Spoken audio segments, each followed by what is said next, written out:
ada rokol malam. Ha? Pasal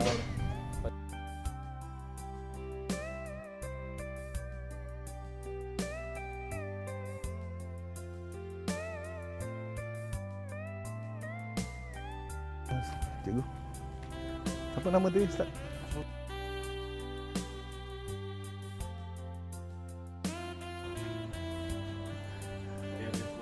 Ni memang dibuka ke apa?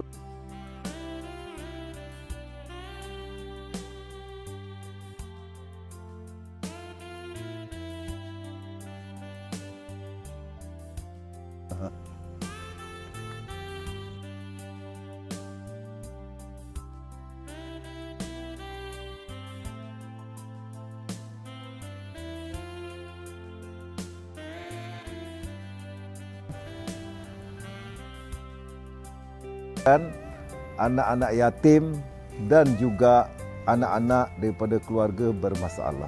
Telah dihantar dekat sini. Kalau tidak dihantar di sini ataupun tidak ada tempat seperti ini, mana kita nak pergi? Ada tak yang dekat sini anak orang kaya angkat tangan? Ada? Tak ada. Kerjanya yang dewasa ni membimbing yang belum dewasa. Yang besar membimbing yang kecil. Yang kecil bertanya dengan abang. Abang tugasnya menolong. Tugas dia membantu. Sebab ni kita adik-beradik ni semua ni. Jangan buat benda-benda yang tak munasabah. Kerja-kerja yang salah. Tuan saya datang ni nak buat pemeriksaan.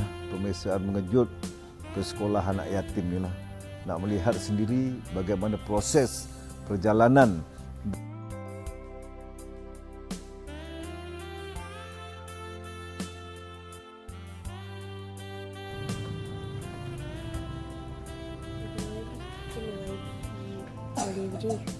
Oh, macam mana boleh berjaya? Okey, duduk. Duduk. Soalan dia macam mana YB boleh berjaya? Rajin buat kerja, rajin apa yang cikgu suruh buat, rajin berusaha, rajin bertanya, insya-Allah jadi orang yang berjaya. Kan? Ni adik ni bagus ni, dia rajin. Rajin bertanya, dia tak faham, dia tanya. Dia nak tahu. Bagus, saya suka adik-adik macam ni. Dia berani. Kan? Semoga besar besok jadi YB juga. Siapa nama? Aziz. Orang mana? Okey. Acik nak bagi tahu. Ketua pelajar. Ketua dom. Sekiranya berlaku apa-apa kesalahan dekat dom tersebut, ketua dia kena. Tu tanggungjawab kau dia ni. Memastikan kawan-kawan kau tak buat kesalahan. Tu kerja dia. Bukan senang jadi ketua tadi saya dah cakap dengan ustaz ni, cikgu buat peti aduan.